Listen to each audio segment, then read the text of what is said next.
Okay, you guys, we're going to talk about the clean part of Clean Clear Bright. And Clean Clear Bright is an aesthetic. It's my aesthetic, and it's effortless. Things can be old, but they need to be cleaned.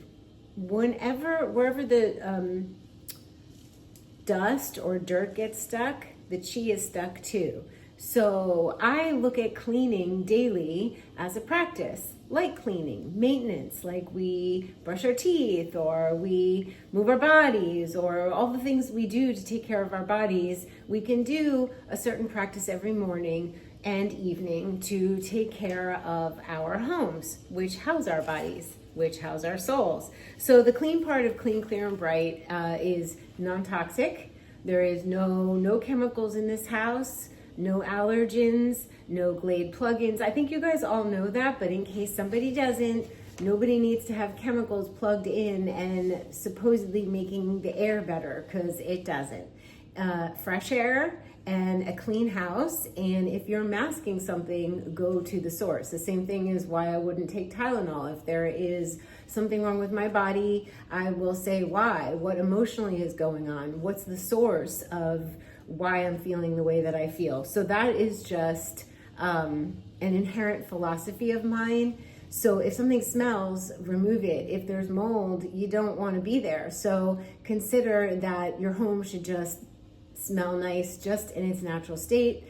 Certainly some Palo Santo or a non-toxic candle or aromatherapy will help you with nice smell. So none of the plugins and the Febreze things and all that stuff. So basically it's a practice. It's part of what I call darifying in the morning and at night. So at night I always take care of my dishes with the knowledge that I will feel so much better in the morning, that I am not dragging yesterday's energy into the next day, that I can start fresh with my creativity and my beauty. I have this out as a reminder. So something lately that has blown me away as far as cleaning and a product or something to use that helps my process, because sometimes getting out a spray and a rag and you think you wiped the table, but if you go back and do what I'm about to show you, you're gonna be shocked. Wipe the table normally and then go back with this. This is, I'm gonna sound like an infomercial, not affiliated. White green cloth. I just discovered it. I am blown away by this. So basically it's a white cloth. It's a big square. I cut it in half because I like to use little pieces, and I take a Sharpie and I write the word keep in case I'm not cleaning the house. I don't want anyone throwing this away because this will last for like ever. How to use it?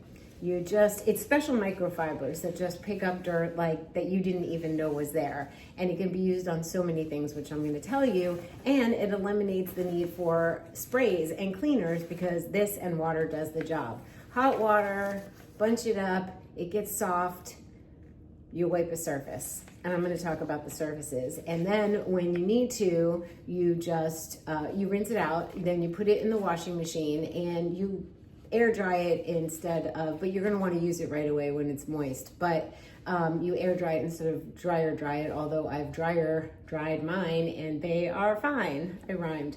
So the first time I used this, I heard somebody talk about it online somewhere. I ordered it, and the first time I used it was on this table, and I had just wiped this table, but I was like, let me see. And dirt, you can see when you rub and you see your fingerprints on the other side, and you're like, I didn't even know there was dirt there. So I went around, and here are the things that I use it for. A mirror. If you wipe it with moisture and you wipe a mirror, it'll dry on its own, no streaks. That means no Windex. I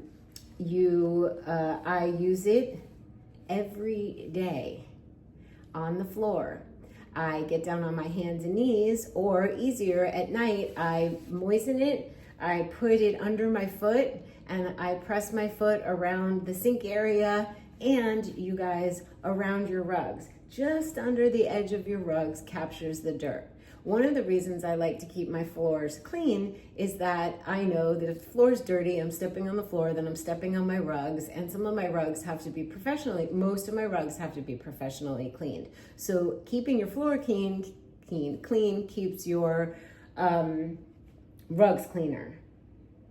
And chi and dirt gets trapped just at the edge of the rugs. So I'm pushing it against the edge of the rugs. You will be shocked at what comes up. You will want to do this every day because it's fun. It's exercise, especially if you get down on your hands and your knees. I find it pleasurable to go to the edges of the floor and wipe the floor. Baseboards, door jambs, the top of the door jamb. When was the last time somebody wiped that? Doorknobs, light switches, the smudges that do end up on walls somehow, and definitely on doors, hand smudges. Wipe it right off. Consider not having carpet. I just want to bring that up just because carpet, unless it's natural wool carpet with no underpad, the underpad breaks down and the little particles end up in the air. They just break down over time. Plus, if you have new carpet, it off gases. So you want to consider, I would rather have a painted concrete floor or an old wood floor that was painted than a fully carpeted wall-to-wall room. So, where else? I have my notes. Of course, my notes. The moldings, the door jamb, the baseboard, smudges on walls, tops of cabinets, mirrors, sinks, tubs, and I just this morning wiped the leaves of my fiddly fig, my plants.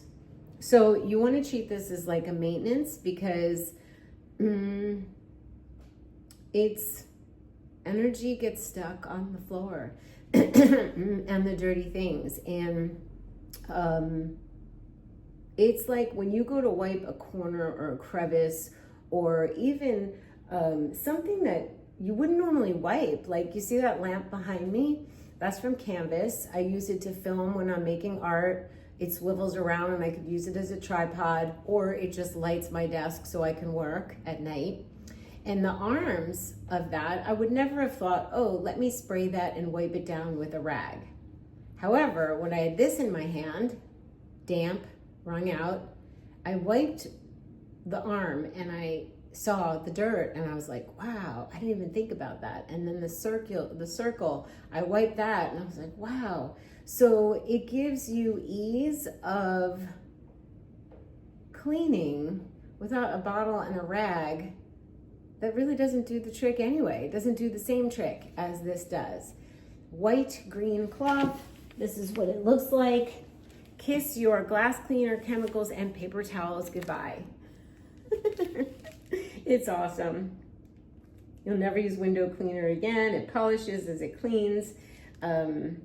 Environmentally friendly. Use only water. It clean. Oh, your screen. I clean my computer, your TV screen, stoves, glasses, cars, rims, tiles. So these will live in Vanny B in my van, and in the sink, under the sink in my bathroom, and under the sink in my kitchen, and I'm just rotating them all the time. I find that they're just being thrown in the washer and it's a party. Literally a very clean, clear, and bright party. I could show you the dirt that pulls up, but I just went around the kitchen. I already did it. But if you spill, like I spilled a drink on my window and all I have to do is wash this. I see I left some, I wiped it with a dry rag and I can see there's smudges. So all I have to do is wet this and go wipe it and it's gonna be clean. How about the outlets, tops of outlets? You will be amazed. Please let me know. I know some of you have ordered it already, or some of you are right now stopping the video to order it.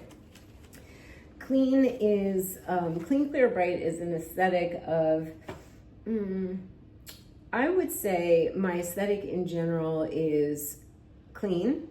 It's clear, so you cleared the chi, and it's bright because after things are clean and clear, they are in fact bright. And the aesthetics are kind of effortless, like where it looks like you didn't try too hard, whether it's makeup or hair or clothes, like it looks good, but somebody wouldn't go, oh, that's been all designed and that took forever. It's like, no, it's like a soft, casual, effortless feeling. They call it barefoot chic, barefoot elegance. Put your feet up, be comfortable, but everything's quality and everything's clean. So I hope this inspires you to look around under the beds. Oh my God, under the counters, under a table legs, chair legs, like it's endless and delightfully fun. So that's it for this portion of Clean, Clear, Bright. I'll be coming to you. We're going to figure out the Bagua map for Feng Shui. So as we go through this process, you can see what area of life you have junked up or left dirty or unattended and neglected, or what areas like outweigh the other area. All areas in our lives need to be doing well. Our abundance depends on our helpful people and travel area in our life, and our love and partnership depends on our self-knowledge and cultivation. Our fame and reputation depends on what we're doing in our career. That's all aspects of life in areas in your home according to the map, which is called the Bagua, and I am going to teach you guys how to place the map. I love you, and be clean, clear, and bright.